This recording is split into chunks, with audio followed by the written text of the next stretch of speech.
This is Kanzenshuu, the podcast, episode 325 for the week of February 24th, 2013.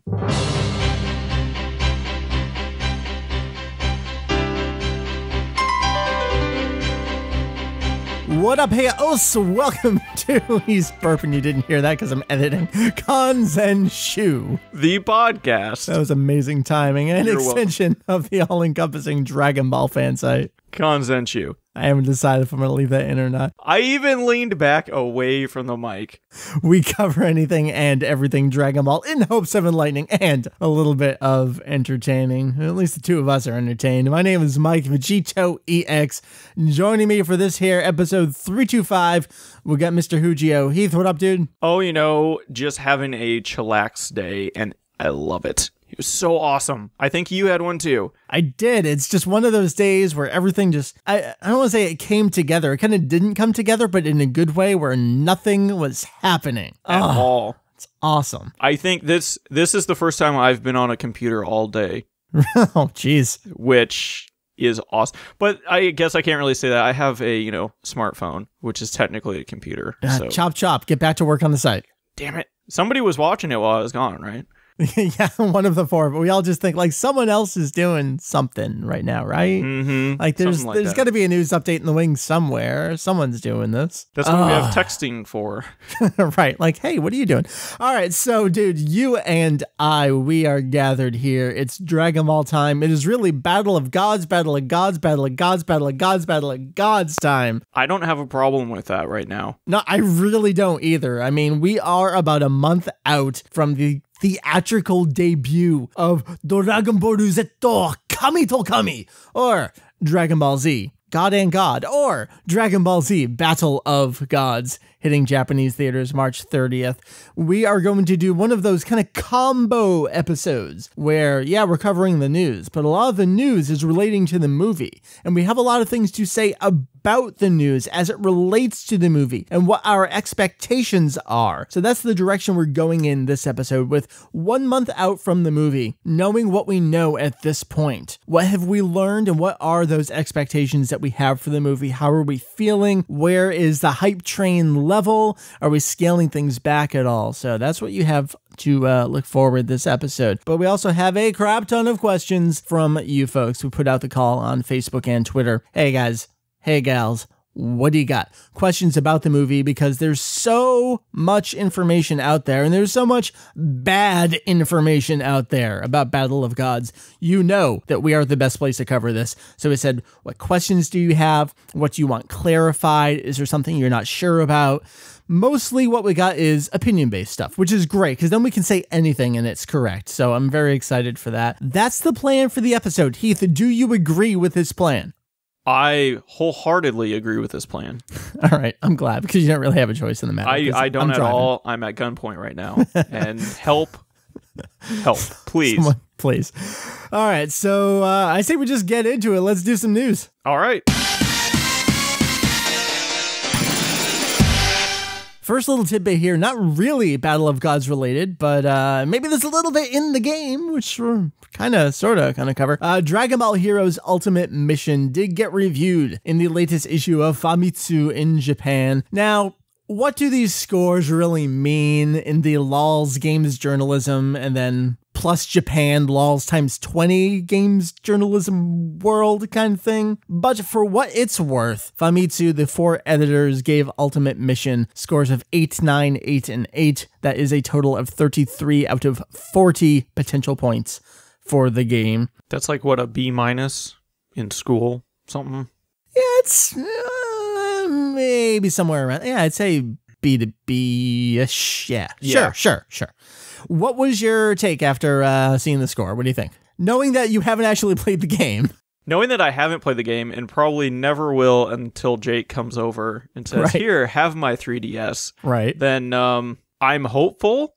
I've been fairly optimistic about this game for quite some time, just because I think it's neat that we actually get a port of something that a lot of people are into, and something that they've sunk so much energy, more so than I know many arcade games. And I'm thinking they might have actually done this correctly. By they, you kind of mean everyone, because everyone's got a little bit into the mix here. It is Toei, of course, but it's primarily Namco Bandai, but everyone else involved there too. I mean, this one part of the franchise, I guess we can call it, yes, it spans so many companies. When it first came out, it's just Namco Bandai, this is going to happen. And then everybody jumped on board. It's been on everything. We've had Toei animating things. We've had comics coming out in V-Jump. Now we have video games. We've had arcade games. I mean, yeah, everybody has a hand in this thing. So I think they're very hopeful it'll do well, and I'm hoping they put enough effort into it that it will. That it will what? Succeed? Succeed. Okay. My expectations of previous video games. Okay. How about that? That's fine. That's totally fair as well. The game is due out. It's actually out this week. So Jake will be getting his copy, maybe not right away. I'm pretty sure mine's ready to ship. I got one of those notices where PlayAsia said, yeah, your credit card was not declined, but was unable to process, which to me means that my bank is once again going, wait, why are so many charges coming in from all around the world on this one particular day? So I think I got some phone calls to make. Because we live in the 21st century. I know, right? Like, you've seen that I've ordered from here before. You have this on record. Like, this is not an unusual activity for my account. Whatever. All right. Why are you buying things from Antarctica, Mike? Well, it's where the best stuff comes from, all right? They have the best snow. Okay, Let's carry onward. This is also Heroes related. This is tying in more to the arcade version right now, as we'll kind of get to shortly after we talk about this. But Chapter 6, right? Awesome. Chapter 6. I can't believe we are already up to Chapter 6. I However, can't either, man. We keep dropping in pages and then having more pages and what have you. So the continuation of the promotional mini manga for Dragon Ball Heroes came out in the latest issue of V-Jump, along with a ton of other crap that we will get to here shortly. But we have Beat, our hero character that has been around forever, and Froze, moving into a final battle at the Hero Stadium in Satan Mall. As I mentioned, 4 pages. And Chapter 6, Clash, Beat vs. Froze. So, Mike, did you actually read this at all? No, this was Julian picked up the issue. I have not picked it up yet, but I did get the kind of page-by-page, play-by-play from Julian. It does sound like these two characters, they kind of swap up their teams that they use for this final match. And then a girl shows up. It's one of those characters shows up and kind of does some exposition. This is Forte. And I guess the story here is that she provides some backstory on Froze. I guess Froze was Forte's area representative in last year's preliminary, which means that whatever this Heroes tournament has been going for a little bit.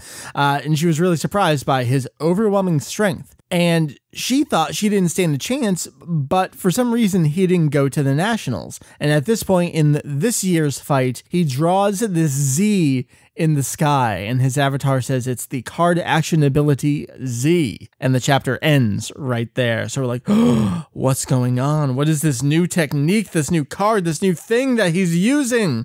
Which we will learn about shortly. But that's kind of what's going on right now. Mm-hmm.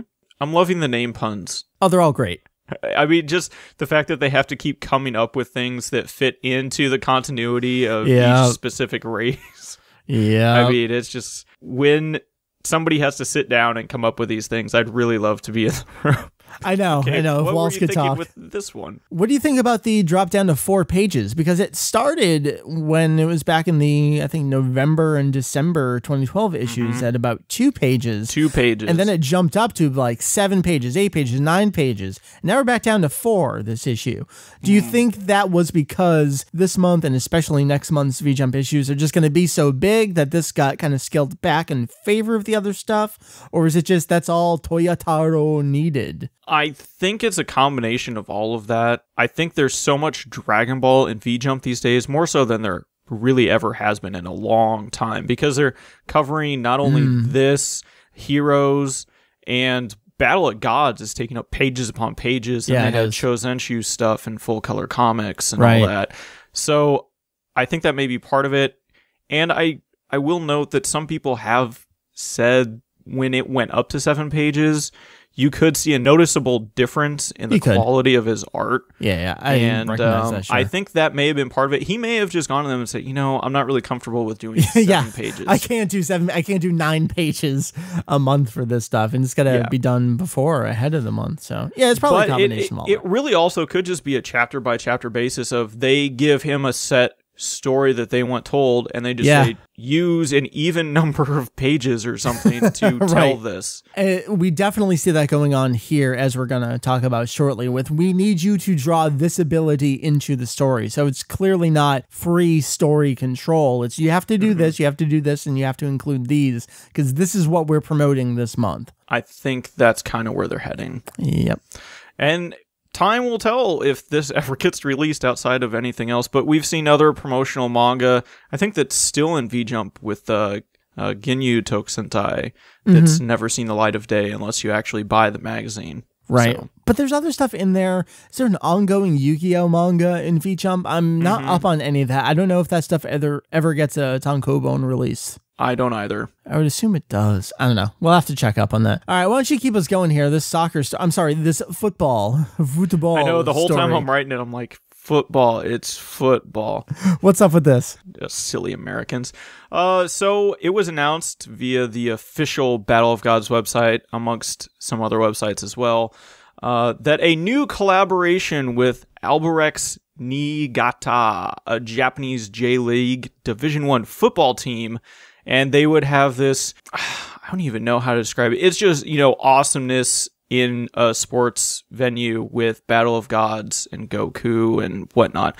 But essentially, they've taken the original Battle of Gods poster, redrawn it with the actual football players from this team, and they are promoting their match, which will take place on March 3rd, so just coming up here in a week or so, with the defending J-League Division I champions, Hiroshima. Well, they're from Hiroshima. And was it Sanfrecce? Sanfrecce? You're on your own here, man. Yeah, I have no idea. So anyway, carrying on, they've essentially gone through and replaced a lot of the characters in the poster. But in addition to that, all the supporters at the match are going to be emblazoned in orange to not only promote the team, because that is the official team color of Niigata, but it's also to promote Son Goku in his battle against Birusu in Battle of Gods. And Goku will actually make an appearance, which we've actually seen at a lot of different events lately. The giant foam Goku. Parade him out. And they will use the new Dragon Ball Z theme song to help rouse up even more support for everyone. So it seems we have yet another random yet odd collaboration of different things with Battle of Gods. This is a really weird one. The stuff that they put on the official site always just... I think more of the stuff on the site anymore is just, here's a new collaboration with some random something. I know, and it's not even the most interesting promotional news. It's just, all right, here's a parody poster for a soccer game. I think the whole time I'm typing this up, I'm texting you saying, Mike, I feel really weird doing sports stuff. I know, you have to go into research mode, like, what does this even mean? Who are these people? That's the tough part about this gig, where it starts pulling in things out of our comfort zone. I mean, I don't mind sports, but I am not all that familiar with football. International soccer. Yeah. Well, specifically international. I think I played when I was 5 and 6. Yeah, me too. That's about it. Everyone just runs around and falls on each other. That's how you play, Well, yeah, right? pretty much. There's no rules. That kid punched my kid. He gets a free shot. Yeah, the dads just get into fights with each other. That's how it goes. So moving on, we have yet even more news from V-Jump, which I think is just the tip of the iceberg at this point. Oh, and next month's going to be crazy, but let's get things going here with this month's issue, the April 2012 issue of V-Jump, teasing us, the legend among legends. What is Super Saiyan God? Super Saiyajin God-do. The mightiest warriors in the universe, the Saiyans. The mightiest being passed down to this people holding wondrous legends. That is Super Saiyan God. Just what sort of form is it? With what kind of strength? The answer will be revealed at the theater. So, Heath, what's Super Saiyan God? It's a thing that's going to happen. All right. Yeah. It's a form? Yeah. Do you want to get in this now, or do you want to save this more for the topic? Maybe we'll save it a little bit. I guess Okay, because I mean, I've put a little bit of thought into this, and I know in talking to Jake the other day, I was saying myself personally, I think it's more of a title than anything, more than an actual, say, transformation into a form. All right, but all right.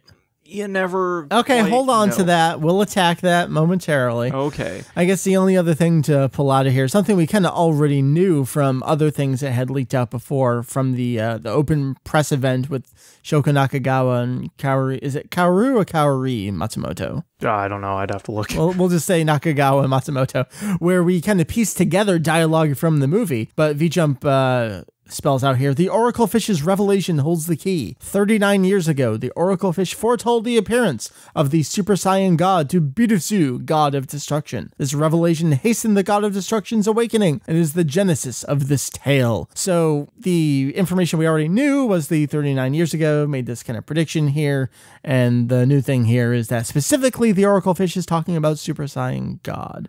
Whereas previously they had only said somebody as powerful. Right. So, yeah. Which is something to bring up that when the movie title was first unveiled, I think you and I had the discussion on the podcast of who is the other god. There's a god and god.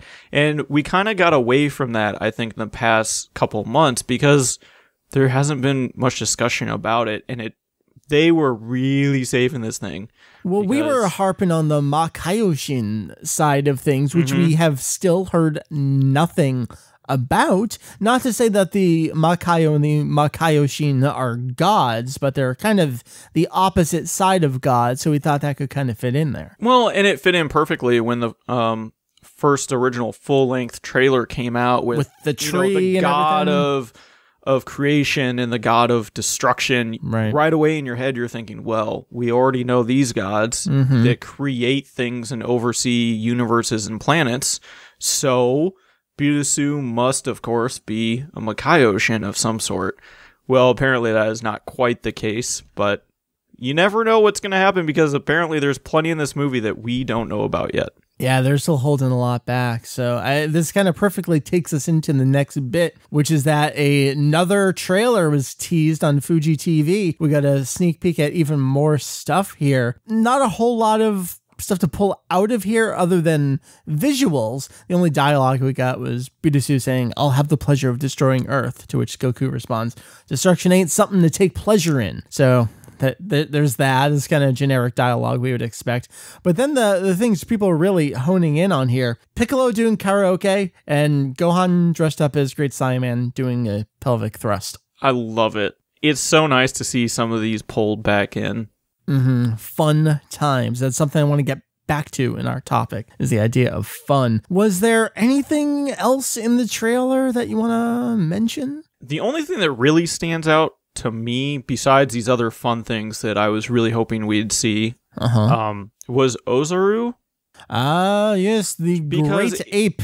It brings up a lot of discussion of, does that have something to do with Super Saiyan God? Is it more just someone is talking, maybe Kaio is explaining the evolution of the Saiyans and they just threw in, an animated shot of Ozaru? Or does it have something to do with a transformation? Or we don't know, and that's the fun of all this. We don't know if that's a sequential animated sequence or if things are being cut up and pulled out of context and then strung together in the trailer. A lot of people are thinking back to the TV version specifically of Goku's Super Saiyan 3 transformation, where it does have a call back to kind of the baby version of Saiyans and then growing up through to the Ozaru, the Great Ape transformation as well. So is it sort of related to that? Will we see a similar kind of just visual representation of this power growing, or is it literally something to do with the Great Ape form? We don't know. And then you get into the whole question of, well, Goku's tail's gone and all that. So, woohoo, go fanboys. Yep. All right, let's keep it going here. More news. The Battle of Gods original soundtrack full track listing. Heath, this was a fun story because it was kind of this unceremoniously announced thing that just kind of came out along with Flow's CD and CD single stuff. Oh yes, there will be a soundtrack. We're like, all right, we have the cover art for it, but we don't have a track listing for it. Well, now we know why they didn't release that track listing. Yeah, because it gives a hell of a lot away. It which sure does. You and I just kind of looked at each other in glee and went, oh, thank you very much, because we were so happy. But it is kind of weird when you think about it that they slip out we have an original soundtrack coming out, which we assume there would be, but it was not officially announced. There was no hurrah that came with it. It was just kind of slipped in there. And then they just kind of slipped on, here's a track listing on our website without any official announcements. So it seems like they're kind of trying to play this a little low key. But yeah, I think so. I think now that Super Saiyan God was officially announced in V-Jump, and then in this new trailer that came out on Fuji TV, they said, okay, we can finally put this up because now this track listing won't make no sense at all. It will actually make a little bit of sense, and it will make people go crazy. Yeah, I think... which it has. In terms of spoilers, that's really the only thing that you can really extract from this track listing, is that it mentions Super Saiyan God, I don't know, like 4 or 5 times throughout the track listing. Yeah. So that would have been the biggest thing. People would have gone nuts, even more nuts than they already did. Didn't we have our second best day ever of Kanzenshuu traffic when some of this stuff was coming out? I mean, oh my God. It was insane. I mean, people were just foaming at the mouth, falling over in front of their computers. And I know this because we can see you. If you don't know how Google Analytics work, it actually activates your camera. We can see into the homes of all of our visitors. Okay. We're not going that far. Yes, we are. Don't you know that I can see you? I can see you right now. Creep a lot of people out right now. I love playing with the listeners. Come on. Yeah, Come on. We can't see you, or can we? No, anyway. We can't see you. But if we could, that's what I would all put pants on because it's very traumatizing. It's not safe for work. Come on. I can't be watching that stuff at work. So, Heath, I think we're going to kind of drop it here. This is one of the biggest things we're going to revisit, right? One thing I noted, I know K17 noted this as well. Okay, sure. Very interesting that this soundtrack and all of the music is now associated with Sony music. Whereas almost everything the franchise has ever done has been associated with Columbia. Yep. And so I kind of thought to myself, but K17 actually said it, so I'm going to give him full credit for it. Okay. You know, does this have something to do with Yamamoto and they said, okay, we are now done with this. Just we are moving cut over here. All those ties. Like, no more. So, do you think it's really that, or could it just be this is such a significant production with so many other parties and international distributors and who's on the planning committee? It's a combination of a lot of things. Specifically, when you think about Flow is signed on the, what is it, Keone? Right, which I believe is... Which is a Sony music. Right. So I think that has a lot to do with it. But then that also makes you wonder, did they only pick Flow because they had already signed a contract with Sony? Yeah. I have no idea. But who's on the label that we can use? Yeah. So anyway... Yeah, I think we can end it there. Okay, we'll come back to fun drinks. Yeah, tell me about these drinks. You took care of this one. We've seen Dragon Ball energy drinks that have been really popular lately. How's this tying in? Well, this is tying in somehow, and I'm not even quite sure myself, because these two lines of, I guess, cola and cider cover the Saiyan arc. Yes, love it. Cider. Cover the Saiyan arc of the series and the Frieza arc of the series. So not necessarily tying into anything Battle of Gods, but hey, it was on the official Battle of Gods website, so apparently it must be in some sort of promotion, though they don't explicitly say what or how or in what way. Yeah, none of this stuff is Battle of Gods. It's just kind of redrawn scenes and collages from the show. I'm so glad that my kana is actually above, like a kindergarten grade level, that I can read Korra and Saida. I know, right away I saw it. I was like, oh my gosh, they have a Cola Zero. This is awesome. And I was looking for the Coke logo all over the place, but with the zero there. I think they call it something else over there. I don't remember what. Yeah, I think they do. In Europe as well. I don't know. Anyway, it's Dragon Ball drinks. It's something, and you get 6 cans. The first 5 cans you can line up together when you collect them, and you get a nice portrait landscape scene of something that happened in that arc. And then the 6th can that you can get has, well, the first one has Vegeta doing the garlic ho, and then we have Goku going Super Saiyan on the last one. So it's kind of like they ran out of space for their collage. They did. And they're like, what do we put? Okay. But they're interesting. They're 110 yen a piece. You can get all of your vitamins and minerals and energy and 0 calories. And probably a little cancer. Drinks. And probably cancer and yellow 5 or whatever. All right. That one's not really that interesting, but the pictures are nice. They were pretty, so I said, I can do that one. These are easy to translate. All right. Speaking of translations, this one's a combination of news and content. Julian going nuts with this April 2013 issue of V-Jump. In addition to all the regular news, there was this 3-way interview with Matsumoto. Let's see here. It's Kaori Matsumoto, the judo folk. We have Shoko Nakagawa, the cat-eating idol folk. And we have Masako Nozawa, the Goku folk. These 3 have been thrown together a lot lately, so you probably know who they are at this point if you're following along with Kanzenshuu and Battle of Gods news. So was it Triple Z talk kind of thing? Stuff they talked about. Nothing really interesting or revealed. Not anything that we hadn't already kind of heard because they have given interviews previously. Right. We've had statements. We've had press events. It's all the same stuff regurgitated. And Nozawa's kind of coming back in with the standard, I am Goku and Goku is me kind of spiel. So, and she's really started to say that more and more, I feel, just as the years have gone on. So I don't know if it's dementia or, what's going on. Dementia? I think you're going a little overboard there. No, I'm completely going, don't believe anything I say.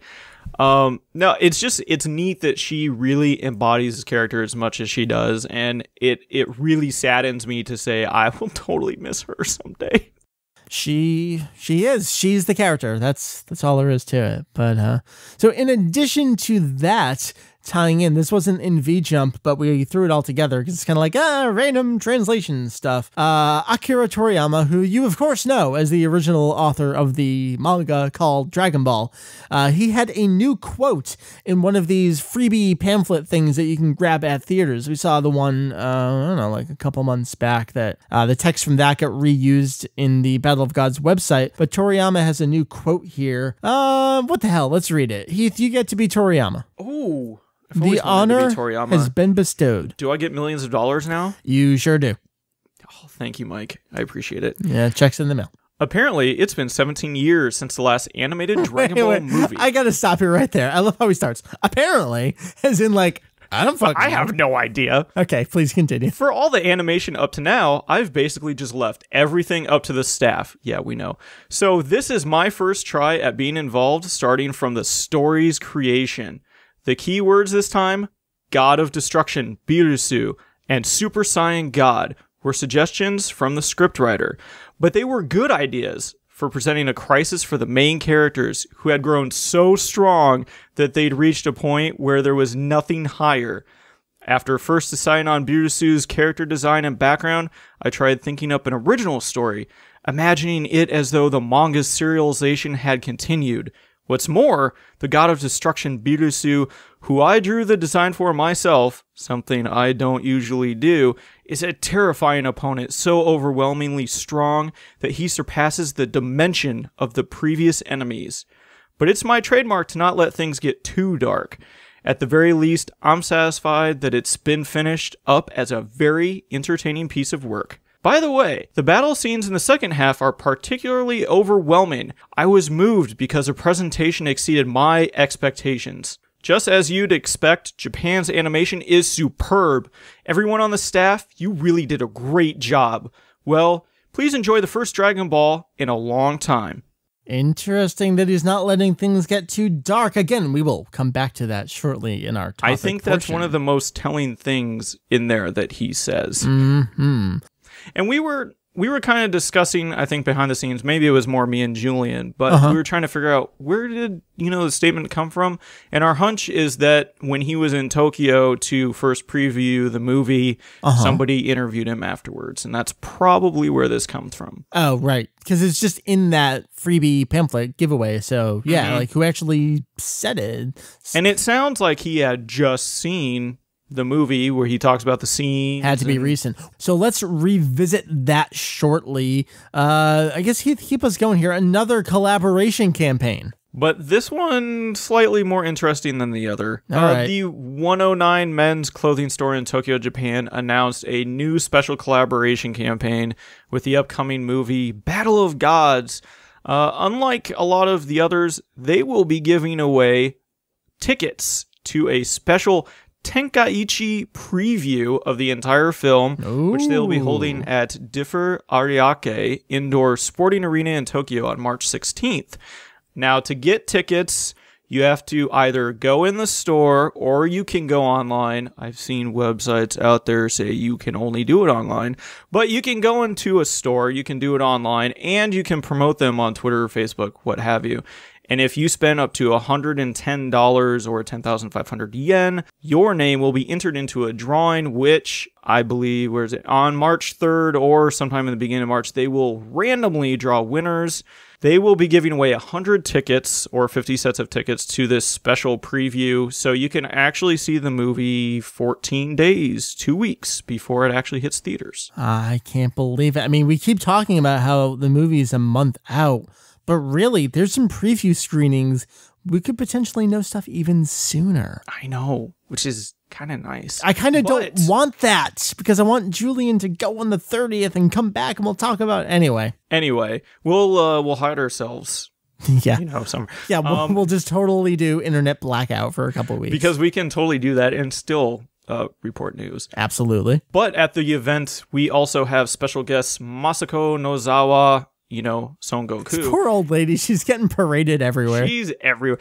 She gets flown and driven everywhere. She doesn't do squat, like the driving and whatnot. Anyway, and the band Flow will be there as well, along with some other yet-to-be-decided guests. So they haven't told us that. But the big sticking point, which is the main reason I had to translate all this stuff, was they give an estimated running time for the movie at, drumroll, 85 minutes. Hour 25. So all of this news, very exciting preview screen.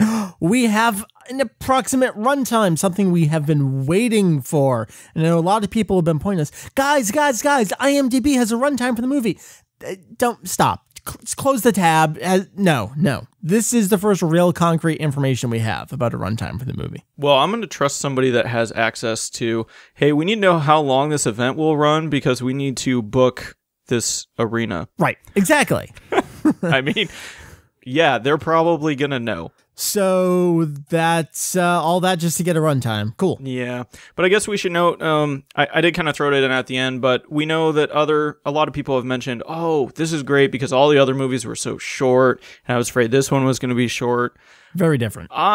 This is very different in just how they're presenting the films. Back in the 80s and 90s when those films came out, they were part of these festival programs where they had sometimes 4 movies that they showed back to back to back, and they only had theaters for so long, so movies runtimes were actually restricted. Right. This is not the case. Toei's kind of gone away from that, so we knew this one would probably be a little longer, but we didn't know it was going to be 2 hours. It was only going to be an hour.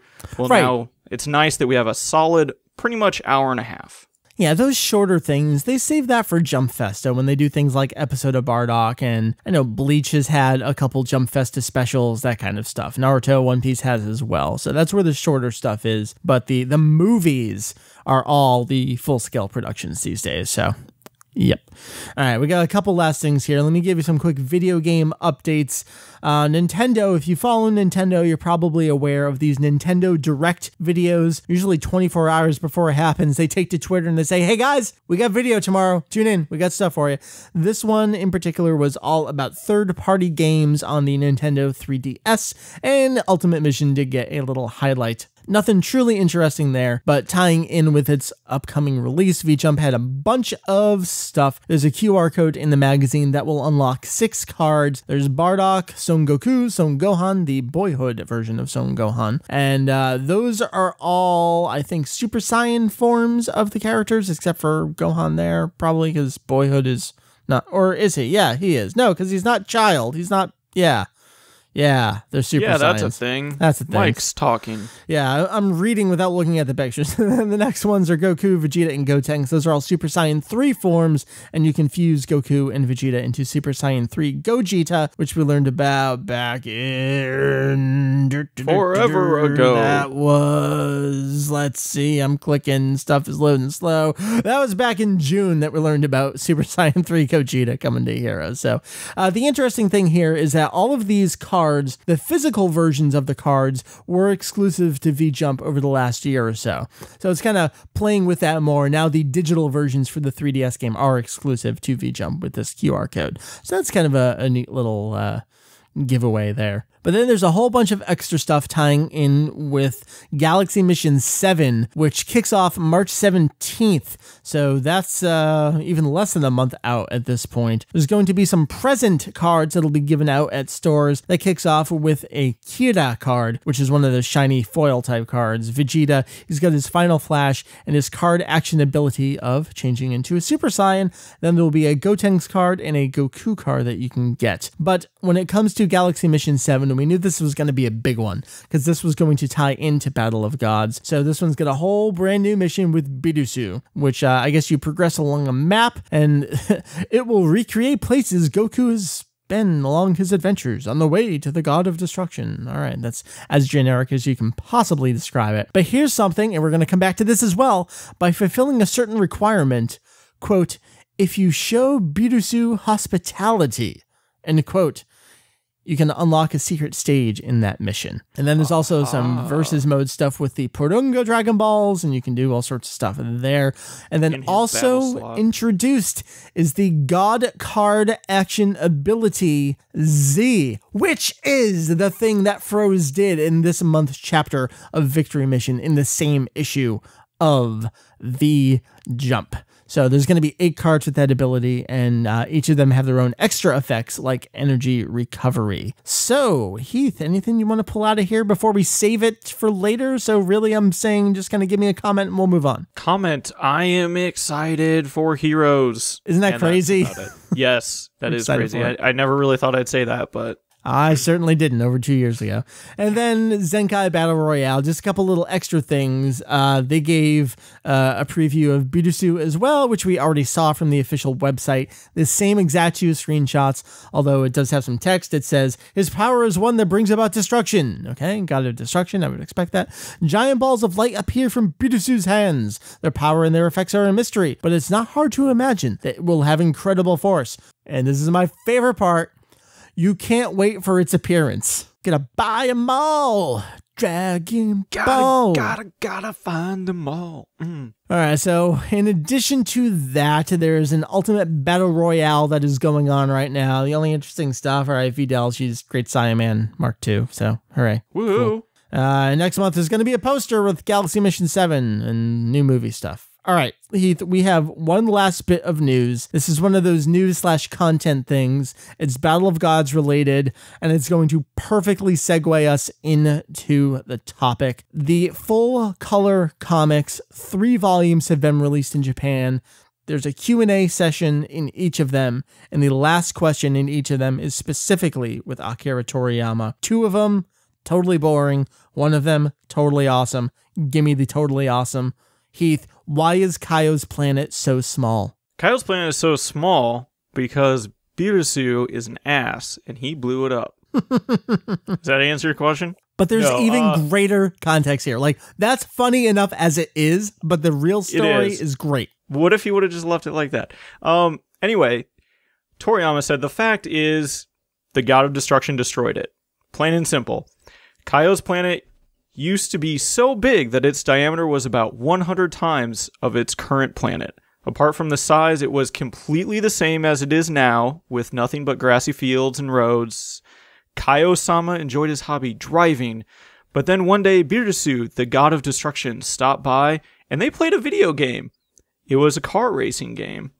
Birusu lost, and so the planet was destroyed by the peeved God of Destruction. Kaio then took a large leftover fragment, he whittled it down into a sphere, put a road on that bad boy so that he could drive around, and that became Kaio's current planet as we see it in the series.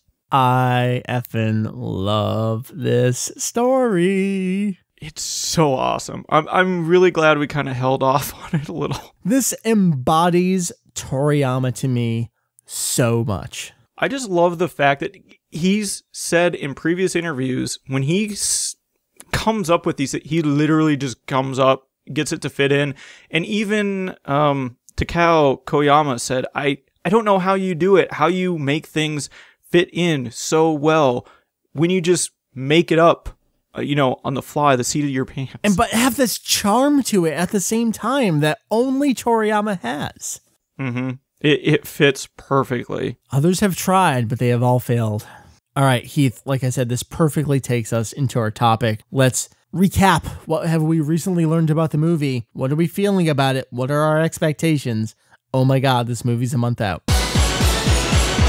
Heath, I want to start with bits and pieces from various things. We just talked about this backstory that Toriyama came up with, where Birusu, he comes to Kaiba's planet, and it doesn't seem to be, we don't really know the true story here, but for any real nefarious purpose, they just kind of play a video game together. And Birusu loses, and so he kind of goes off in this rage and destroys the planet. That sounds like there's some sort of, he's not just running around blowing shit up just for the sake of blowing shit up. He's just got a short temper kind of thing, right? Well, I'm trying to think back of where this comes from, but I'm pretty sure we've learned that that's, he wakes up and he goes and he just destroys things because he enjoys it, and that's his job. Right. Essentially. And in my mind, I see him going to be... I'll back up a second. Okay. We see in one of the trailers, he shows up at Kaio's planet with Uesu and Goku. And he kind of looks bored, doesn't he, in that shot?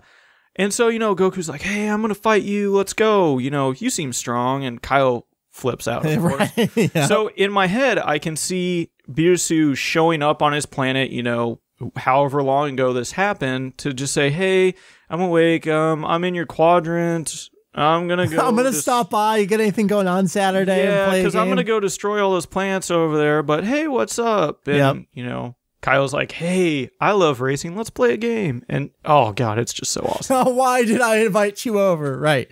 Okay, so we got that. So it seems to be a combination of, yes, he enjoys destroying, but he also has his playfulness to him. I want to take it over to a couple other places. The next thing here is this preview of Galaxy Mission 7 for Dragon Ball Heroes. It's very, very vague, but this description, if you show him hospitality, and we don't know what that means, you unlock this secret stage within this Galaxy Mission. What does that mean? To me, it means he can be reasoned with? It ties in more with the Kaio story line that we just found out. I think a lot of that has to, if you are more humble to him, or you just show him like, oh, you are so awesome and powerful that he may spare you, or what have you. Yes. Where Kaio did not do that. He beat the pants off of him, probably jumped up and down. Bubbles is probably in the background, and he's like, oh, fuck all of you. He just blew up the planet. Yep. Because I could totally see that happening. Very, very interesting. Okay, so we got those little tidbits. Let's go over to the track listing for the original soundtrack to Battle of Gods. There's a lot of stuff. Just our hero, Son Goku, and Birusu's approaching. Okay, we expect that kind of stuff. What in particular do you want to pull out relating to Goku, maybe Super Saiyan God, maybe Birusu and Uesu? Why don't we start with Uesu? I know a lot of people have said this. Yeah, his name is mentioned here, but much like everything else surrounding the movie, we still know the least about Uesu. So, Heath, I have to ask you, now a month out, we have been kind of like 90% sure he's got to be a Makaioshin. He's got to be. They're showing this tree. Why did they repeat some of this information and some of the recent material about the Shinjin and the golden fruit and where the Makaio go? Why would they be saying this stuff again so many years after the super exciting guide, if that's not where it's going? But as we go to the soundtrack, which appears to be a rather chronological telling of the movie as far as we can tell, we're not seeing a lot of Uesu. So where do you stand on him right now? I'm almost at the point now of just the way things have really lined up. And after looking at the track listing, it almost seems like he is more of an attendant. And even in a lot of his biographical descriptions and pamphlets they've handed out, it just always says, oh, he's just always with Birusu. Right. A man that's always next to his side. Things like that. Either they're doing a hell of a job to make him the big behind-the-scenes guy pulling the strings, or he is just a simple attendant, which is totally possible because this is Dragon Ball after all. I don't think we need to totally delve into everything super, super deep. Did we set ourselves up too much? Possibly. But I still think at the time, and even now, it's still a definite possibility Still that plausible, it could yeah. happen. I agree. He goes to eat sushi, so whatever. Yeah. I don't know what that has to do with anything, but I feel like they've still dropping a couple things. Like, who is this mysterious man? Like, why would they be saying, if he's really just an attendant, just say he's Birusu's attendant and leave it at that. Exactly. That's the only thing that is holding me on to. I think there is still more to him than meets the eye. I don't know. I just feel like it was the perfect opportunity for them to do something with the Makaioshin. And if we don't do it, I don't know that there would be another opportunity as well constructed as what we seem to have pieced together here. So I don't want to make this air of disappointment, but that's really not what I'm feeling. I'm still so incredibly intrigued, and I feel like whatever the answer is, with all the stuff that we're starting to piece together, I'm going to be entertained no matter what. But definitely. I don't know. I kind of like it. They're keeping me on my toes, and I really do appreciate that. And it's making us second guess ourselves, which is something. Right. I mean, how many things even more exciting have we seen and we're just like, this is what's going to happen? Yeah, we called that. We totally called that. This one, we're not able to call it that we know just yet. All right, so what else on the track list? My favorites, track 15, the Pilaf gang arrives. Track 16, the Pilaf gang is driven off. Classic. But then they come back. But then they do come back. All right, so let's take it to real content here. Track 21 is Birusu's Wrath. Track 22, Fun Bingo. Track 23, Birusu's Overwhelming Power. Is this a parallel to what we just learned about, where Birusu goes to Kaio's, plays a video game, loses, and he shows off this wrath? Does he show up to Bulma's birthday party, and they play bingo when he loses, and that's where he flips his shit? I think he loses to Pilaf, and then he turns them into kids. Babies. That's my theory. The second I saw that, I was like, because we've seen it before that a lot of people in the god hierarchy structure have other abilities beyond what normal people have. They can call forth, a dogi for someone. They can change their clothes. They could, oh, hey, you want the most dense metal in the universe? Sure. Boom. There it is. Right. I could totally see him going, you know what? Boom, your kids. Suck on that.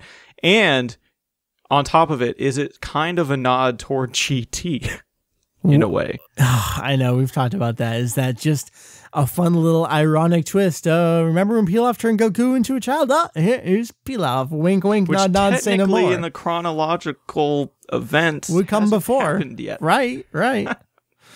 Oh, that's cool. Yeah. All right, what else? How about Super Saiyan God stuff? There's quite a few mentions. There are quite a few mentions, more than I honestly thought there would be, which you and I immediately said, wow, I can understand why they did not release this sooner. Yeah, it's interesting. I mean, you go down to, well, let's start here. Track number 30, One More Saiyan, or Another Saiyan.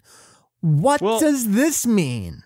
I think there's a couple things that once you hit basically, I'll say track 24, and you start going down now we're list. all fight, right? That's, I think, when you hit the fight stage. You have Vegeta, who we know apparently has some sort of knowledge of Birusu, or at least the god of destruction. Has heard of him in some capacity, right? Yes, possibly by name, who knows. And so he's enraged, he probably can't do squat, Birusu is invulnerable, no one can defeat him. And then Goku shows up. Well, maybe. So Goku shows up, and my theory there is, well, Goku obviously was defeated by Birusu on Kaio's planet. we've never seen him himself at Bulma's birthday party. That's true. So is he even there? Is he recovering this whole time and has to show up again? That's a really this good is point. where I don't even know how to put it. Things start to get a little foggy, because this is where you really, I think, have to think a little more about it, because some things don't make sense because we don't know yet what things mean. But Shenlong comes out, and the very next track is The Legendary God. Yeah. And then 2 tracks after that is, another Saiyan, one more Saiyan. And then all of a sudden, Super Saiyan God is born. And then his power, but then Goku is in trouble. And then there's Mortal Kombat with the God, and then we get our insert song. So that's got to be one of these climactic moments that we're hitting here. And life must be protected. Man, I don't know.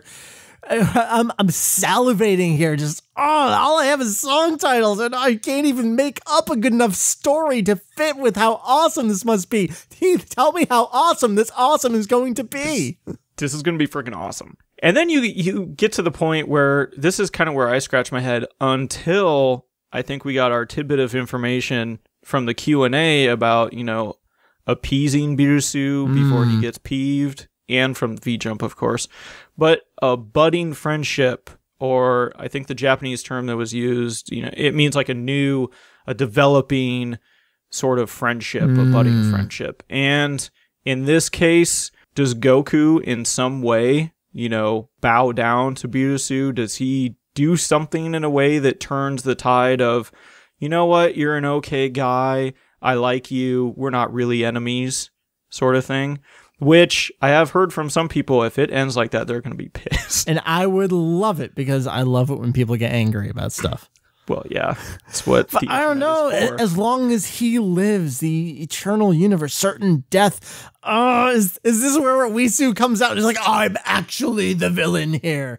Oh, God. Or that too. I'm so excited. And then, of course, we have, at the beginning, the blackness of space. He wakes up. Yeah. Then after the battle, the blackness of space, I'm assuming he goes back to sleep. Well, here's one other random thing. Headshala, the main title, is track 3. So this does appear to be used as an opening theme to the movie. So that's kind of interesting. But also as an ending theme to the movie. Twice, sort of. Yeah, I think one of them is probably going to be a jingle version, just like an instrumental, probably track 42 there, and then it'll break back into the opening theme, as anime tend to do. Like when you hit the end of the series or the end of the movie and they play the opening theme again, that's when you're supposed to be like, yeah, everything's awesome, yeah. So I'm very excited about that too, if you couldn't tell. I couldn't. Could you do that again? No, I think that's the best you're going to get out of me. But bingo. I am totally set on bingo. All right, so Heath, we've talked about all these things, a lot of Birusu talk. We've learned so much, yet we know so little about what the final story is going to be here. One other thing to toss into the mix, just the recent trailer, the tease of the trailer, really, because it had narration over it and everything. Did you get a vibe that the animation seemed better than we had previously seen? Yes, it really appears that they have gone back and tweaked things. They've revised a couple things, updated CG here and there. Yay. They are putting effort into it. I thought that first trailer looked good, but I didn't think it looked exponentially better than, say, episode of Bardock. But some of the stuff we've seen here, that scene of Majin Buu taking on Birusu, I mean, he looks livid, and there's steam, and there's animation, and there's crumbling. That looks really good. Well, I think even just the scene of Vegeta charging, where I'm assuming he's flying at Birusu. If you compare the one in the new preview trailer to the original trailer, it seems like they've even updated him. They've moved his aura a little bit on him, things like that.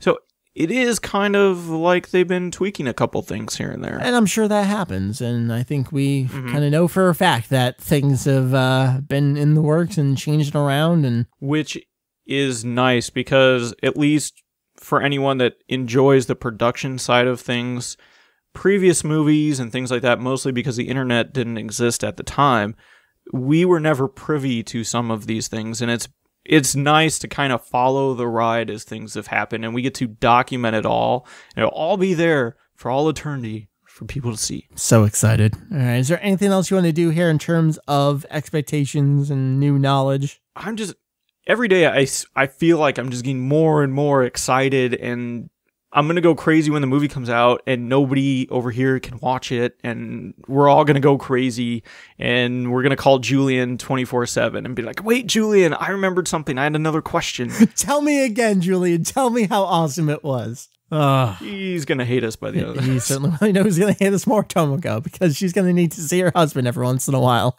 Yeah. All right, so let's put a wrap on that right now. We are not done. We have a little bit more for you. We have more Battle of Gods, because it's Battle of Gods, Battle of Gods, Battle of Gods, Battle of Gods, Battle of Gods time. We have a bunch of your questions to answer and clarify. Let's do it. First question here from Noche Hair. I know we've had him write in before, and I don't know what the name is. Do you guys think the length of the movie be similar to previous ones, or will this one be much longer? We already answered this question. It will be, well, I don't know if I'll say much longer, but it will be longer. Yes. It will be almost twice as long as some of the movies. Let's put it that way. Right. Real-time movie, not a triple, possibly quadruple feature, a la the Toei anime festivals previously. All right, so let me just do the next one here. Mikkel asks us, do you think the Super Saiyan God form may actually be Super Saiyan 4? A cool nod to the fans. Heath? No. No. I really doubt they would ever do anything like that. And let me interject. Okay. I know you're saying this not in a disparaging way either. No, not at all. I think Toriyama, who is so involved with this storyline, has so much respect for Nakatsuru. That's one of my main reasons. I really don't think He's not going to co-op co-op it. Yeah. Yeah. Okay, we got more questions about that coming soon. Why don't you take a couple here? All right. So David asked, do you think Toriyama came up with the question himself about Kaio? It was almost as if they were forcing the movie onto us. Oh, let me answer that question with another question. I'll ask you, Heath. Do you think we get a mention of that tidbit in the movie itself when Kaio describes who Birusu is? So it's less of a question and more of a retrofitting a bit of information as a question? More than likely, I think that's probably the case. I don't think it's something Toriyama just came up with off the top of his head. I think it's something he's actually put thought into, and if that were the case, it's probably, if not explicitly stated in the movie, hinted at, and this is just a nice little tidbit that he could throw in. Yeah, this feels like it's coming from somewhere. And like you said, even if it's not necessarily in the movie, this might be part of the larger Battle of Gods Bible, so to speak, that they put together saying, here's some stuff just so the scriptwriter and the producer and everyone can kind of get an idea of where we're all coming from here. So maybe that's where it came from. As far as the question is concerned, it really seems like they just picked generic questions, the easiest ones they could. I don't know if that one was specifically picked or if Toriyama said, hey, I'm going to just do this one. I guess we don't really know, but No. It is a question that a lot of people have asked. Why is his planet so freaking small but have 10 times the gravity of Earth? And Heath, the big question that everyone wants to know. Well, number one question is why Gohan Mystic? Number two question, why is Kaio's planet back? Because yes, if you've read or seen the series, we do know that it was destroyed when Goku teleported Cell and things went a-kaboomie. So more questions to be answered. That is also explained in the movie. You think it will be? I think it will be. I think that's one thing that's really hard to overlook. I think it will be a passing statement, more from like Kaio or somebody, or even Goku when he shows up, he's like, loving the new planet or something. Right. And that will be it. Yeah. I guess we'll find out. Compared to Gohan and the state of his Super Saiyanness, this was a very concrete, factual, we saw this thing happen. So that would be, I wouldn't say a glaring contradiction, but it would be a kind of, wait a second, guys, I think I missed something here. So, okay. But it also could render back to Toriyama's comment of, he's remade his planet before. True. You know, all you could think is, well, they finally got tired of wandering around, Serpent Road. They said, hey, I'm just going to go steal this rock over here and make it into a planet. Well, I mean, it's not entirely related, but the beginning of DBZ movie 9, when they're hanging out and he's bashing his TV, trying to watch the Tenkaichi Dai Budokai? Is that the title of the tournament there? There are just hanging out in this little outpost of rock. Yeah, this little shack thing. So, I don't know. Maybe that was remnants of the exploded planet, which itself was remnants of an exploded planet. I think there's stuff they can do there. So, I don't know. Maybe in this movie, the planet will be even smaller. Yeah, it would be really, really tiny. I don't know. We answered a question that wasn't even really the question. So, let's move on. Anyway, so, Christian, what do you predict / expect from this Super Saiyan God form, which is something that we've already kind of discussed? Yeah, I'm just going to read the next one here as well. Douglas says, what are your honest opinions on the Super Saiyan God form? Is it something you think you like? Does it make sense in regard to GT? And do you even care if it makes sense? So all these questions kind of tying together. The big thing is here, we can't answer that question entirely because we don't know what it is. But Heath, I will say, when we first got this information from Julian, we were going back and forth. We were kind of like, this kind of sounds fucking dumb. Holy crap, this is dumb as hell. But we don't know, so I do want to hold that back a little bit. I think the most interesting thing I found was just that unlike every other time anywhere in the series that we see the word God, it's always Shin or Kami using the kanji.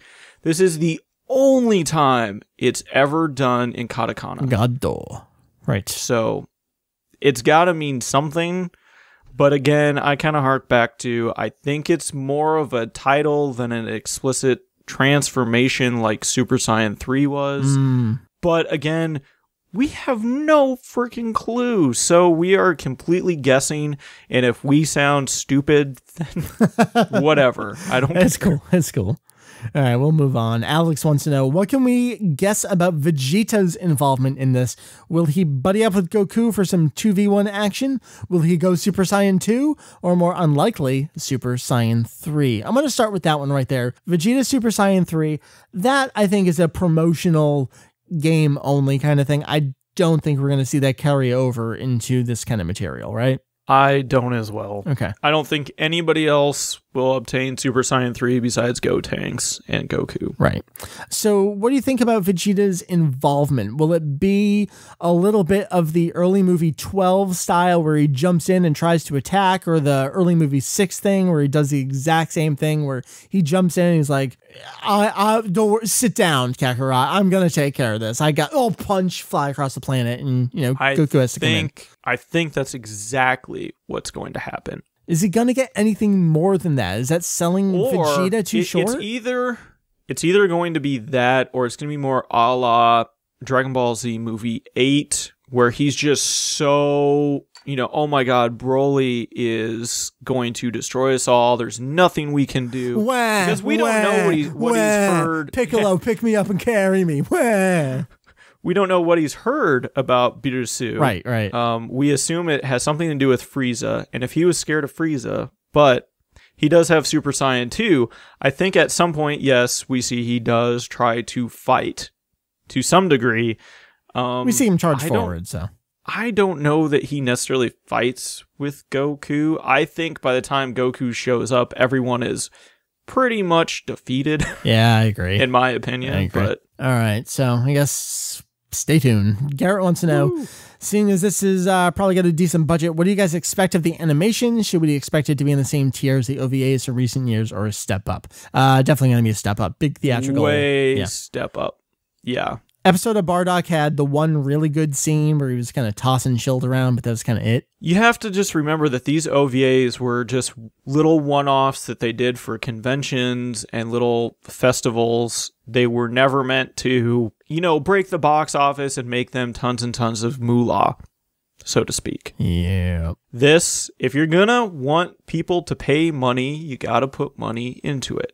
And I think they know that, especially after Kai. And from Willie, we have, do you think this new movie will render Dragon Ball GT as non-canon, despite GT technically being not part of the original manga in the first place? As a fan who genuinely likes GT, I'd hate to see it get discredited. I'm sure Willie knows my general spiel here, which is there is no such thing as a canon in the Dragon Ball universe, because with the exception of these tiny toss-away statements, nothing's ever been said other than, yes, GT is a Gaiden or a side story, which, well, of course it is. I mean, what else are you going to call something that the original manga author does not actually write himself? I mean, you kind of have to call it something, but with Battle of Gods, it's the first time they've ever said something like, yes, this is a part of the official history of the series. That's not the same thing as saying, look ye people upon me, I declare upon thee the canonical materials to be volumes 1 through 42 and only in addition to these, Battle of Gods. No one said anything like that. So toss the word canon out the window. Ever say anything like that. No. I think we are all on the same page, especially Jake, that canon is merely and forever will be a fan-invented term to make people happy. I mean, that's what it is. Yeah.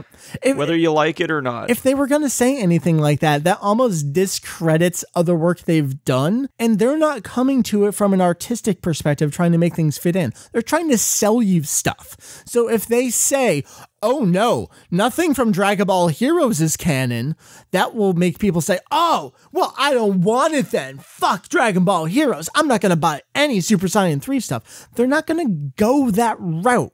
All they're saying here is, yeah, we tried to actually make this one fit in, as opposed to the other stuff. Everything these companies do, they're just telling stories for the sake of telling stories to make some money off of you. So please, if you're super hung up on this, what are the canons? Please, please, please, please sit back and think, all right, do I want anything or do I want nothing? Because that's really the situation you've got yourself into right now. Essentially. All right, so now that I've gone off on that spiel again, Heath, will Akira make a new Dragon Ball saga after this movie? That's what Manny's asking us. I have no flipping clue. So will Toriyama make something? We don't know. Likely not. He's said so many times that he does not want to revisit coming up with his own stories on a regular basis. He just can't handle that anymore, especially Dragon Ball. And he doesn't want to do anything serialized, that's for sure. Yeah, that was the big thing.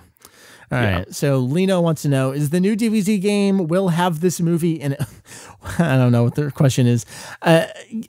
Saying, you know, there hasn't been a new game announced, but if and when there is, will it have Battle of Gods, and will it have, the phrasing here is, the long-awaited character creation with good gameplay? I think that's opposed to Ultimate Blast, Ultimate Tenkaichi, which had the created character, but terrible gameplay. So Heath, I think it's probably a given that whatever the next main console game will have Battle of Gods. We already see Zenkai Battle Royale and Dragon Ball Heroes are getting Battle of Gods stuff. And whenever Zenkai Battle Royale is ported, it's right there, ready to go. Yeah, I think if there is going to be another main console game, Birusu will absolutely be a character, especially if it's a regular fighting game. He'll be in there. Mm-hmm. Caleb wants to know, do you think they might do an updated Dragon Box the movies with Battle of Gods at some point? No, the Dragon Boxes, there were limited printings at that time. They went back and they re-released them all as individual discs on DVD. Battle of Gods will get a DVD and they'll get a Blu-ray. That's it. Yep. I completely agree. And at some point, way down the road, probably they'll all be released digitally and whatnot. Right. But that's probably about it. Let's see. John Edvard, what is your number one wish for the movie? What would you like to happen?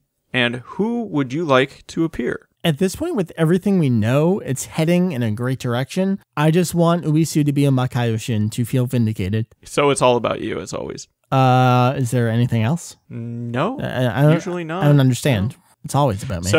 So who would you like to appear? Since we already basically know the entire roster of characters. Was it Jake that made this joke that the another sign, Uesu, is actually just Tarble in disguise? Yes.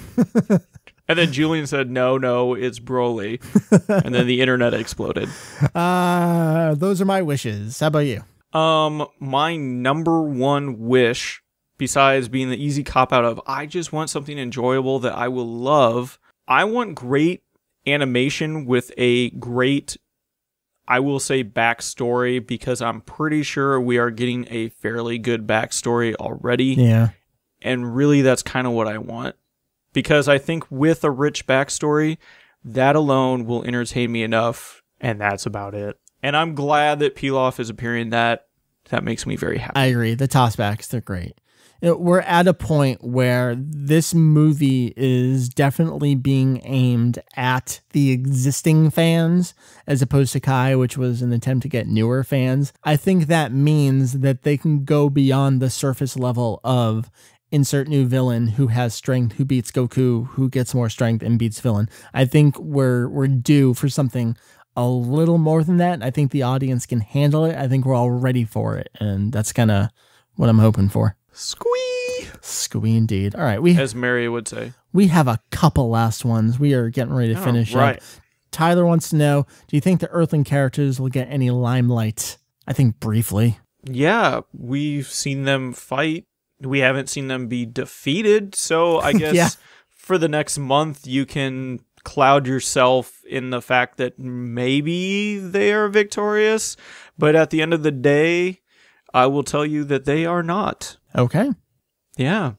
So there you go. You can take that to bed with you tonight and dream all about the Earthlings winning and then being destroyed. Okay, I'm taking that to bed with me. Mm-hmm. Because Kulinen will die again, he will be pwned, and everyone will be happy. You heard it here first. It's going to happen, because somebody has to die in this movie, because Toriyama makes everything super dark. Super dark. Like the Bardock TV special. Yes, and he likes to write romance as well. All right, there you go. There's your fiction for the day. All right. We have a couple more. You take one and I'll take one. All right. I'll let you take Kaboom, so I'm going to take Taco. All right. Has Toriyama or anyone released any official word on Birusu and a connection to the recent Ma Kaio Shin? We talked about that. No, but they keep talking about it. And they include an entire new gods section in the Kanzenshuu. So, man. Okay. I don't know. I feel like I want to be vindicated in that we got this right, that there is some sort of at least mention or connection to a Makaio Shin. Yeah. But nothing actually implicating the Makaio Shin in a storyline plot here. But I will say, if there is a connection of some sort, I can completely understand why they would not say anything about it, because that would kind of ruin the movie. It would, and it's the kind of thing where if you're not super up on all the guidebooks, you wouldn't know what that even means. So that might put you off, as opposed to it being described in the context of the movie, where they can dish it out naturally over the course of the script. Very true. All right, last question here. Our buddy, moderator, Kaboom. Woot is Super Saiyajin's God's multiplier. Can you tell me what Tadai's and the Kanzenshuu says it is? And with that, Kaboom is officially banned from Kanzenshuu for all eternity. Feel good about that. He is done, gone. We're currently accepting new moderators for Kanzenshuu right now. No, Sean, I hate you. You're wonderful. Stop. The end. Thanks, Sean. I loved it. Because I get to see Mike's angry face. That's right. Do I still have video up on you? Yes, you do. Oh, okay. Grrr. Faces. Heath, we're done with this episode. I feel my voice going. I think you can probably hear it over the course of the episode as I do the fake yelling and the genuine excitement and the playing the role of VegettoEX this episode is Mike. Mm-hmm. You've hit puberty at least 3 times in this episode. It's a new record, man. I know. It's incredible. All right, You're well, a man now. The evening is still relatively young for you. I've got a couple hours left here myself before I'm off to another work week, and this was wonderful. Yeah, I don't know if you heard, but my wife just came downstairs a little bit ago. She's like, our child is still awake. And what are you doing? Get off the computer. So she's like, your turn. Owe me. And so I know what I will be doing when I go upstairs. All right, your turn the entire night. All right, dude. Well, you go enjoy a young child. I will. He is a treat and a pleasure. Good. Good to hear. Most of the time. I'd say 95% of the time. Yeah, well, it's the best you can ask for, probably. Yeah. I've seen other children. Yeah, not so much. Good. Yes, you have a beautiful, lovely, perfect child. Good. Yes. In my eyes. All right, man. Coming up on the site, I mean, we're prepping features and we're just heading toward Battle of Gods right now, right? Yeah, essentially that is what we're doing. We have a couple things that we're working on. I think some things got put off because of a lot of the new Battle of Gods news. We decided it would be really hard to try to incorporate all this stuff into new things after they're uploaded and live, and craziness would ensue and we would go insane. So we're going to hold off on a couple things, but we have more translations coming from Julian, I believe. I've got some other pages I'm working on. And essentially, I think everyone is on board with the month of March being almost entirely news, because I'm pretty sure that's what's going to happen. Who translated the Q&As? Was that Jake? That was Jake. Oh, okay, so everyone's doing stuff. Yeah. And Jake's going to be playing Dragon Ball Heroes, so everyone's going to be busy. Oh, busy, busy, busy. That's what we do. It's our motto. I know Jake doesn't his regular microphone with him right now, but maybe we can at least call him up on just, the iPhone earbuds or something, kind of get some previews of the game at some point over the next week. Hope we can do that. I'll catch up with him and see what's up. Oh, I'm sure you could. That'd be cool. All you folks who have iPhones. Yep. We can text for free. It's wonderful. All right, dude. Kanzenshuu, KANZENSHUU.com. That's the place. You can also find us on Twitter and the Facebooks for DiceX. If anyone knows anyone who works at Facebook, please, I can't rebrand. I'm not allowed to. Trust me, we've tried. Sucks. It's a thing. And we keep getting more and more likes on the page too with Battle of God stuff. It's like, anyway. So that's the thing. You go enjoy your wife, enjoy your child. I'm going to go say hi to my wife. I don't know what she's been doing for the last hour and a half, probably drinking the rest of my beer. So I'm going to go steal it back. Probably, I think we're about to finish back up season 3 of Buffy. We're getting ready to transition to the Buffy Angel era of the rewatch. Oh my gosh. Yep. That's been our decompression. What happened to Project Runway? The last season of All Stars, we started watching it, and I think I realized I'm done with the show. Yeah. It got a little, it had always been a little catty, but it got to the point where they were really reveling in that more than the artistic creations. And of course, it was almost like the cattiness, it was carrying the show. Or they at least wanted it to carry the show. I think my favorite was Mondo, and I was glad to see anytime he was ever brought back. That dude was awesome. So I feel like I left Project Runway on a pretty good high note, seeing him take charge. And why are we talking about this? I don't know. It's better than Buffy. What? Well, in some ways. That's right. I said it. In some ways it is. And we're into the gazillionth rewatch of Futurama. It's what we put on at night just to fall asleep. Okay, I'm on board with that. That's fine. Pick an episode. Doesn't matter. Just watch it. It's awesome. And let's see what else. Oh, I was playing The Last Story again. I haven't touched it in 2 weeks.